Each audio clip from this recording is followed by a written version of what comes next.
नमस्कार दोस्तों, स्वागत है आपका जीके फॉर एग्जाम प्रिपरेशन में। तो आज हम बात करने वाले हैं पाकिस्तान और भारत के बीच विवाद के बारे में।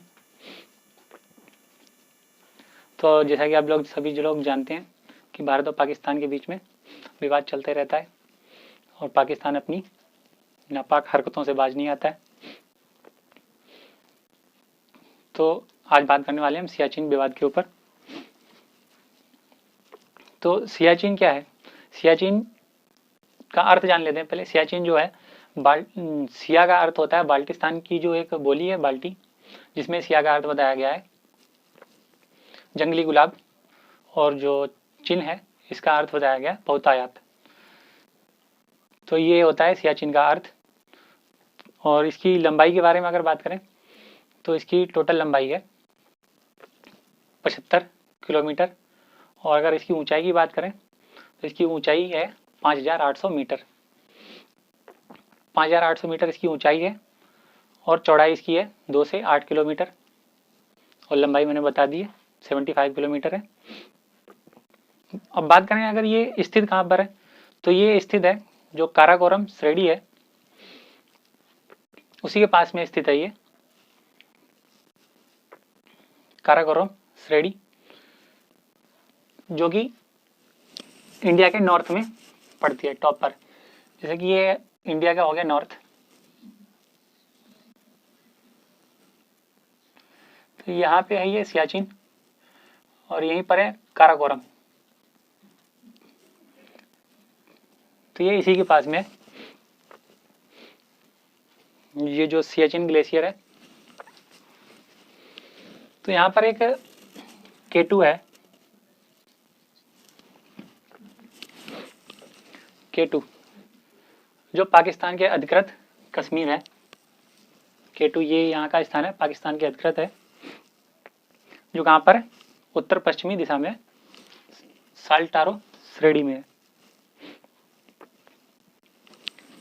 साल्टारो श्रेणी में है, या इसको ऐसा बोलो साल्टारो श्रेणी के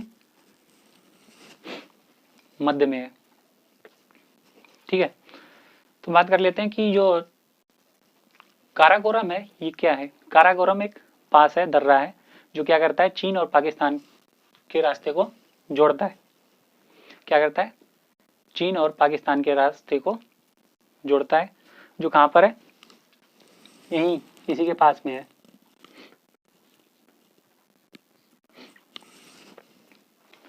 और इसीलिए ये जो सियाचिन है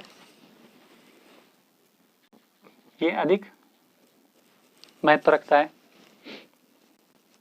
क्योंकि ये इसी के पास में है और यहीं से रास्ता जुड़ता है पाकिस्तान और चीन का। तो बात करते हैं कि भारत के हिस्से में सियाचिन ग्लेशियर कितना आता है। तो भारत के हिस्से में सियाचिन ग्लेशियर है ये 2/3 आता है। कितना आता है? 2/3 आता है। बाकी पूरब में चाइना के पास है, पश्चिम में पाकिस्तान के पास है, और जो पूरब दक्षिण पूरब में है वो हिस्सा है भारत के पास में। तो इसके बारे में लिख लीजिए सिया का अर्थ क्या होता है। सिया का अर्थ होता है जंगली गुलाब।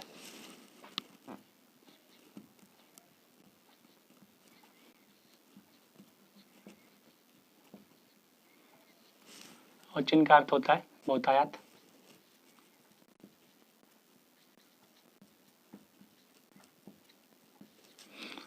इसकी लंबाई की बात करें अगर,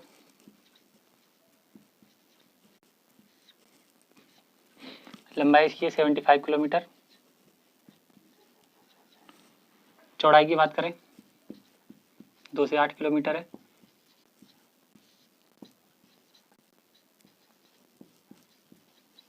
ऊंचाई की बात करें तो ऊंचाई है 5800 किलोमीटर।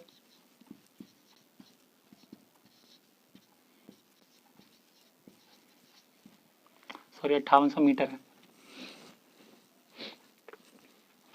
तो ये तो हो गया सियाचिन का इंट्रोडक्शन, सियाचिन क्या है, कितनी लंबाई है, कितनी चौड़ाई है, कहाँ पर है। अब बात करते हैं पाकिस्तान के ऊपर, चलते हैं थोड़ा सा। तो पाकिस्तान का कहना ये है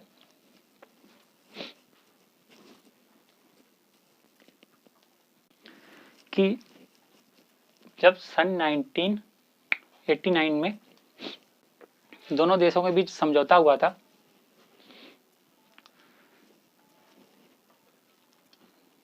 पाकिस्तान कहता है कि जब सन 1989 में दोनों देशों के बीच समझौता हुआ कि भारत अपनी पुरानी स्थिति में वापस चला जाएगा, लेकिन भारत अपनी पुरानी स्थिति में वापस नहीं गया।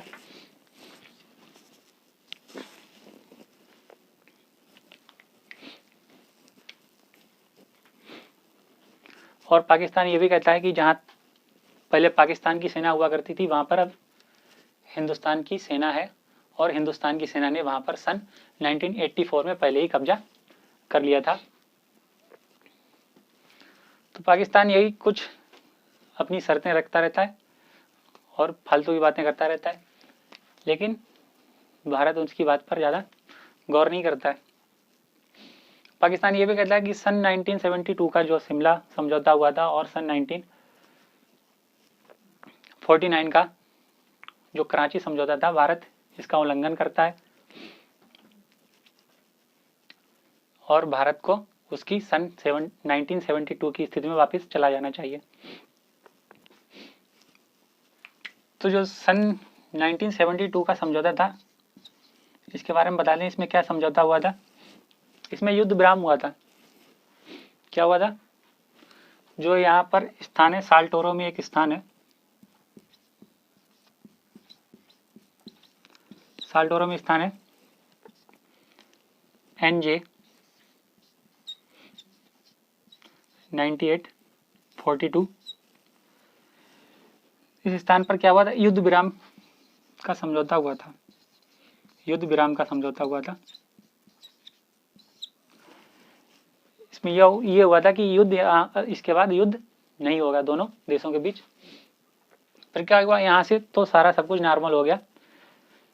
इसके बाद पाकिस्तान अपनी हरकतों से बाज नहीं आया। उसने क्या किया, वहाँ पे अपनी कुछ एक्टिविटी जारी रखी और अपनी गतिविधियाँ जारी रखी। तो जापान के कुछ पर्यटक थे जिनको ये ग्लेशियर पर भेजने लगा, सियाचिन पर, ऊंचाई पर। और जो ये सियाचिन का हिस्सा था इतना, ये अपने मानचित्र में, इसको अपने मानचित्र में दिखाने लगा। इसको अपने मानचित्र में जब दिखाने लगा और इसने यहाँ पर एक चौकी भी बना ली। ये जो ये स्थान था NJ 9842 में, इस स्थान पर इसने अपनी एक चौकी स्थापित कर ली और ये जो सियाचिन था ये इसने अपने मानचित्र में दर्शा दिया। और जो जापानी पर्यटक थे उनको यहाँ पर ऊंचाई पर भेजने लगा। अभी तक तो भारत का इस पर ध्यान नहीं गया था, लेकिन इतना सब कुछ करने के बाद भारत का ध्यान जब इस पर गया तो भारत ने एक ऑपरेशन बनाया, ऑपरेशन मेघदूत, जिसके जरिए भारत ने अपने इस हिस्से पर अधिकार स्थापित कर लिया। और जो ऑपरेशन मेघदूत बनाया था भारत ने, ये ऑपरेशन मेघदूत 3 अप्रैल सन 1984 में ही बना लिया था और सन 1985 में ऑपरेशन मेघदूत लागू किया, जिसके चलते इस पर अधिकार स्थापित कर लिया भारत ने। और इस ऑपरेशन मेघदूत के बाद ही दोनों देशों की सेनाएं क्या करती हैं, 20 मिलियन पर डे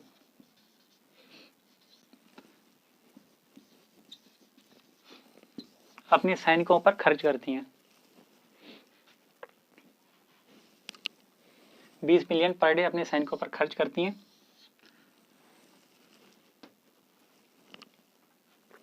तो जो ये सियाचिन है, इससे क्या फायदा है, इससे फायदा है कि ये लेह लद्दाख और चीन के ऊपर नज़र रखने में सहायता करता है। यहाँ से भारतीय सैनिक चीन के ऊपर नज़र रखते हैं और लेह लद्दाख के ऊपर नज़र रखते हैं।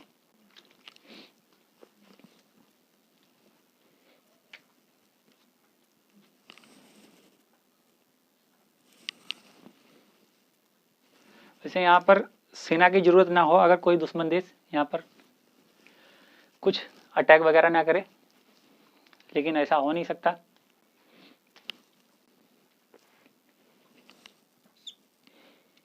तो ये पाकिस्तान के कुछ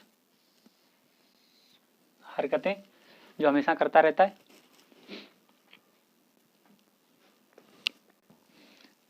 अच्छा, तो बात कर लें यहाँ पे हिमनद में, बात कर लें इस हिमनद में कुछ दर्रे भी हैं।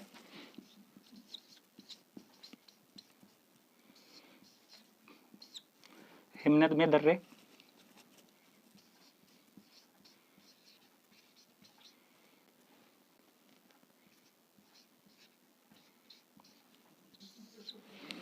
कौन कौन से दर्रे हैं हिमनद में? ग्रेसर, ब्रून,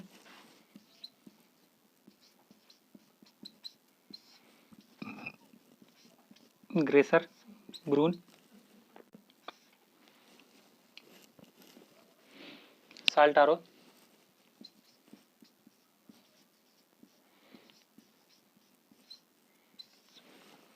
साल्टारो, एक और हो गया बिला फोंडाला,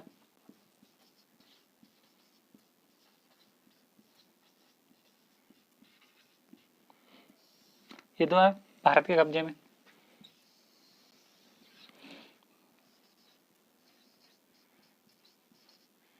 भारत के कब्जे में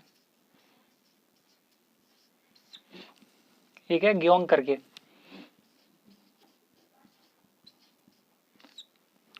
ग्योंग दर्रा है, ये पाकिस्तान के कब्जे में।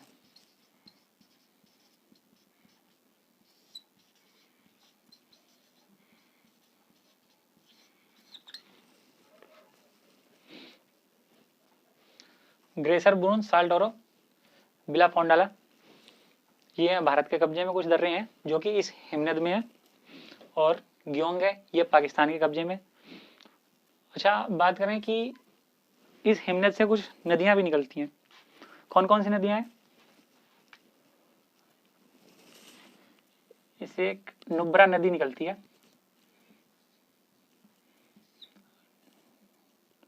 नुब्रा नदी निकलती है जो सायोक में जाकर मिलती है, सायोक नदी में। सायोक सहायक नदी है किसकी? सिंधु नदी की। सिंधु नदी की सहायक नदी है, इसी में जाकर नुब्रा नदी इससे निकलती है जो इसमें मिल जाती है। तो ये थी सियाचिन के बारे में कुछ महत्वपूर्ण जानकारी और पाकिस्तान से चलने वाला कुछ विवाद। और भी कई सारे विवाद हैं, पीओके का हो गया, सिंधु का हो गया, रन ऑफ कच्छ का हो गया, क्रिक का हो गया, तो उनके बारे में अगली क्लास में बात करेंगे। तब तक के लिए थैंक यू, धन्यवाद।